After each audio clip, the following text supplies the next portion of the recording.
5:30 p.m., where we are integrating and understanding and perceiving and realizing the interdependence of our psychic body and our human body.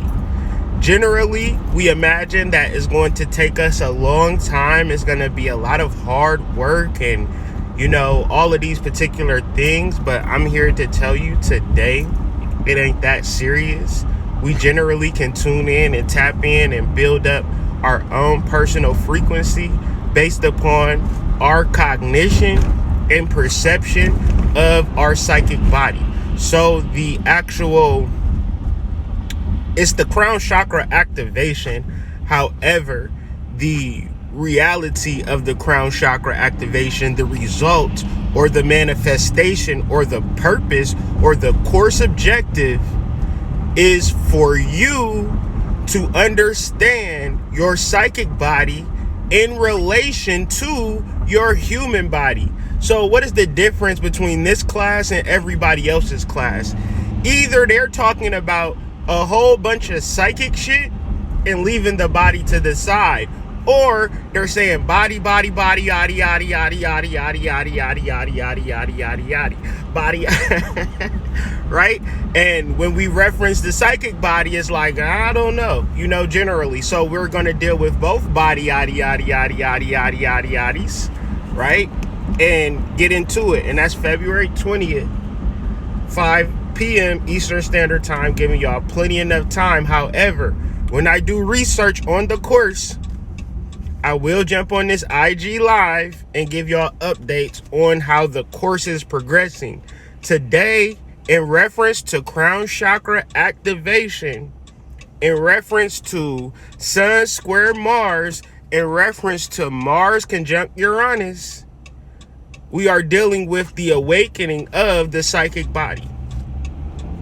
Now, the awakening of the psychic body has to be governed by particular queen bees.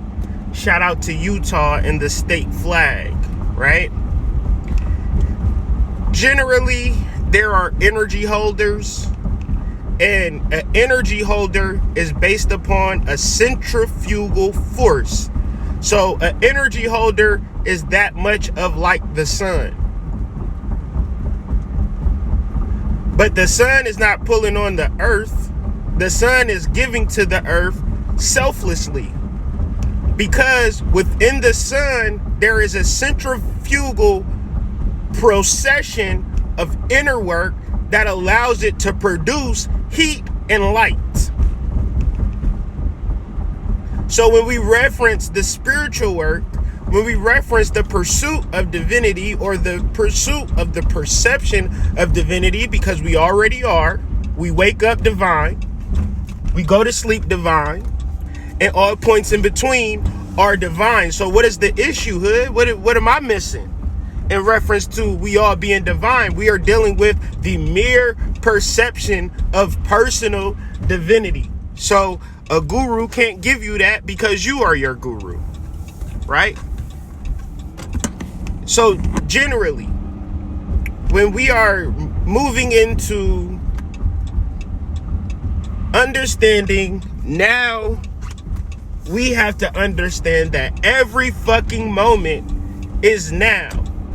And what we have available to us is the past or the present. So when we as psychic beings reference a human past as the precursor for a celestial or cosmic future, that by default is going to turn people off. And it's going to have people not want to fuck with you because you're producing an energy in a time that is completely conducive to your human recollection. So human recollection is inundated and pressed and pulsating through what is called fear. Most decision making that takes place down here on this third dimensional plane is based upon fear, and that's right and exact. However, when you elevate to true spiritual beingness, having a human experience, your decision making becomes completely different. The same way as an eagle is going to move different from a person walking down the street. And it doesn't make a person walking down the street less than an eagle. It's just that he lacks perception. So the name of the game rather, is not necessarily achieving or accomplishing or reaching or talking or whatever. It is about perceiving that you are a divine being in all moments, present, past, and future. So generally when we reference fear, right, and when we reference our past in the space of humanity, we then get into a ideology where it's like, okay, all I think about is the past and the mistakes that have happened in the past. So generally I'm going to avoid those past mistakes. I'm gonna not deal with my past. I'm going to right my wrongs, so to speak. But the deeper truth is that you don't have to necessarily do nothing. The deeper truth is the space of acceptance, the space of allowance of the present moment, and the acknowledgement of you being a spiritual being, having a human experience, automatically gives you access to all of the past, not just the past of your human life, the past of your whole spiritual life, right? And in this moment, you have the capability to look into all future. So generally, the reference point that I speak to is from the all future space where everything is right and exact, because we are in a place right now together where we have figured it out.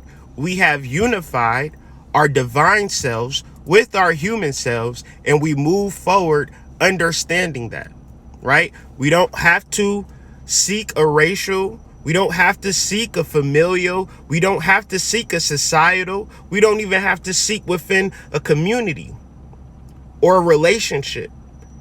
We can seek within ourselves that which is divine, pure, and true. But the only way to see that is to be present, because the past without the present and future explanation of the past, then you then look at the past as if it was wrong or it shouldn't have happened. So the deeper mystery is that, say for instance, you have a future self, and your future self peers in and explains, okay, the negative experience were for you to relate to humans, right? But it wasn't an attack on your spirit. Excuse me. It wasn't an attack on your soul. It was the fuel for your alchemical process. Because generally you have to get rid of all of your negativity, all of your gunk, to get to the pure alchemical gold, the purity of the soul. So in order to do that, you have to have a full, clear version of your future higher self. Because within the conversation of your future higher self, it will begin to explain away some of the confusion of the past. So generally, when we look to the past and we have fear, is based upon a level of confusion. What is the initial confusion for all of us that we can all sit around the bonfire about? That we are spiritual beings having a human experience. So how do you express that? In the present moment. See, and this is the trick, because everybody is wanting to be in a nicer house.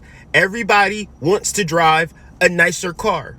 Everybody wants to have these things in the future or right their wrongs in the past. And so when it comes to understanding how to activate your spiritual beingness, it's hard to digest. It's hard to understand.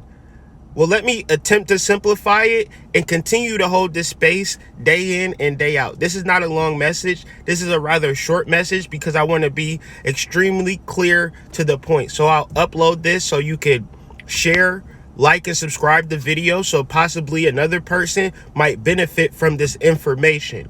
But in order to attach yourself to divinity, it's not about what you're going to do in the future to validate your divinity. It's not about what you did in the past, right, to validate your divinity. It's all about what you're doing right now in this moment. And if you out here trying to get your shit off in the guise of helping people,